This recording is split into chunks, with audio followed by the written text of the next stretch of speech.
you've, even before this all came on, were already assessing like, man, maybe in the future I'll sell this business. Maybe in the future I'll move on to this other dream in my heart. But now it's kind of been accelerated as a thought in your mind. You're really asking the question, man, is this what I want to do forever? And I was thinking this morning about my story and how across the span of my lifetime, I've had the opportunity to transition out of my existing business that I was in into the next impact driven dream that was in my heart, and kind of my process for that. And so I wanted to break that down for some of you guys because I thought it might help someone today. So one of the things that I think about with this is that when I go back to the original story, right? So at the time I ran a real estate investing company, and we were doing pretty well. We were a six-figure entity, and we'd scaled pretty quickly in the midst of kind of the market rebound after the 2008 crash in a specific region. But just honestly, the dream for me was always what I would do with the wealth and the capital that we accumulated and accrued.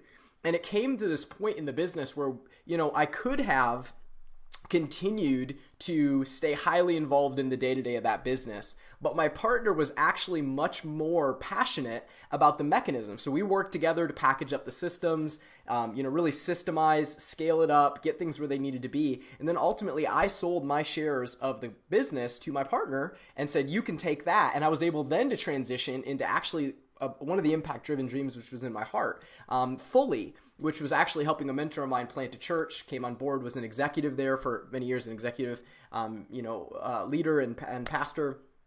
And it was interesting as I go back through my story because even previous to that, there was another nonprofit I had started that I then had to systemize and scale and set up the right leaders and staff correctly and put the right team in place to transition it to him as the leader and then move on to the next impact-driven dream in my heart. And as I was thinking this morning, there really was like a formula that emerged. I've done this 3 times now. And the formula is when you, as a visionary, know that what you're called to ultimately is something else than what you find yourself doing currently, there's a couple things you need to be doing. Okay, so the first thing is you need to be building systems. I already said this, but systems are a key to freedom and leverage. And as somebody who is a visionary and has dreams in your heart, you need leverage. You need more time and you need more resources to be able to pull off this impact-driven dream that's in your heart.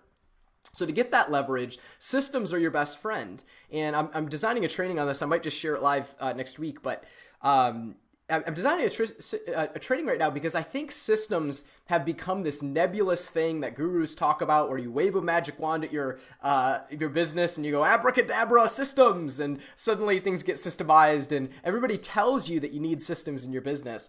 But what are they? And systems for me are simply defining how you deliver your vision so that someone else could deliver that vision consistently the way that you would want it to be done.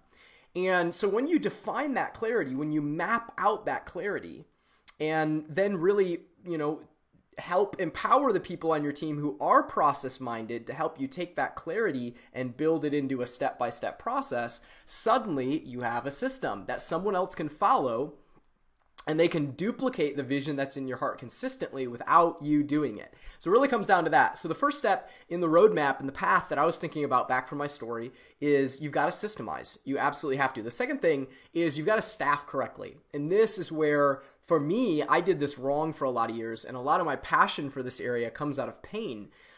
Most entrepreneurs are terrible at shoot from the hip hiring. We have a need. We have a pain, we have an unmet role in our company. And so we kind of shoot from the hip and we're like, oh, I need this person. Oh, I need this person. And then we end up wasting a bunch of time and a bunch of money on people who don't end up working out because they're not A players. They weren't uniquely gifted and had the unique ability to do that role in the first place anyways. So they weren't really set up to win.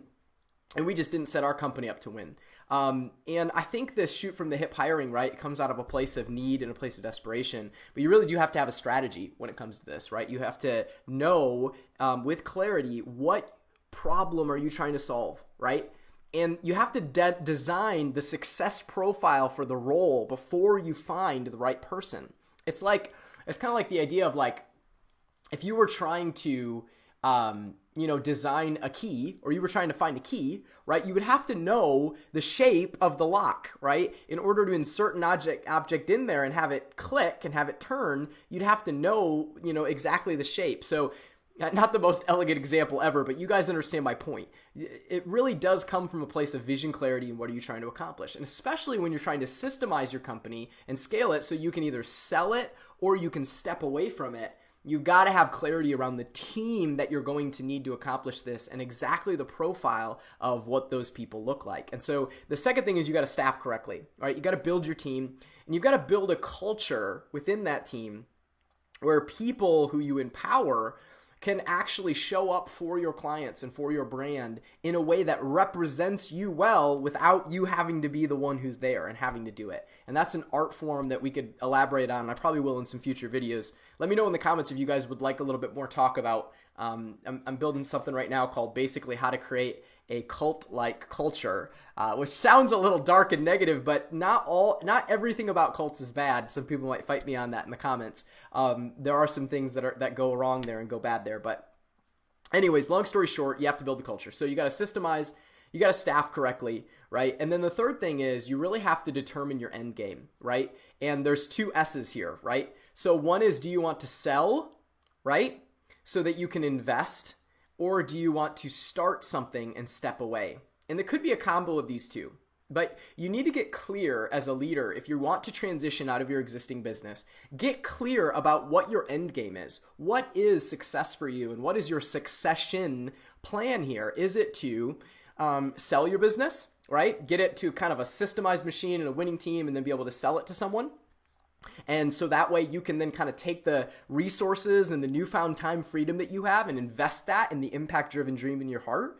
Or is it not so much you want to sell it, you want to keep that as an asset, but you want to be able to step away, right? Not be as involved in the day-to-day, right? Not be as involved in the day-to-day, but keep that as an income-generating asset so that you can start a new business, a new dream, impact-driven dream in your heart. Sometimes that's a complementary business to what you're already doing. Sometimes it's a nonprofit arm or a foundation that is a little bit more impact-driven. Sometimes it's totally different and something you just had a dream in your heart for a long time and wanted to do. But you really need to get clear about that end game. What is the end game for you when it comes to scaling your business? And that will determine exactly how you systemize, how you staff, how you scale up, and then ultimately whether you sell, whether you start something new, or some combo of the two. So hope to help somebody today. That's been my journey and my process. If you need any help at all or would like somebody to brainstorm and get perspective on in this season on how to systemize, how to scale so that you can step away or sell the existing business that you have, I'm here to help. Feel free to shoot me a message or let me know in the comments. We'll brainstorm a little bit together. Hope this helps somebody in my story today, guys, and can't wait to talk to y'all soon.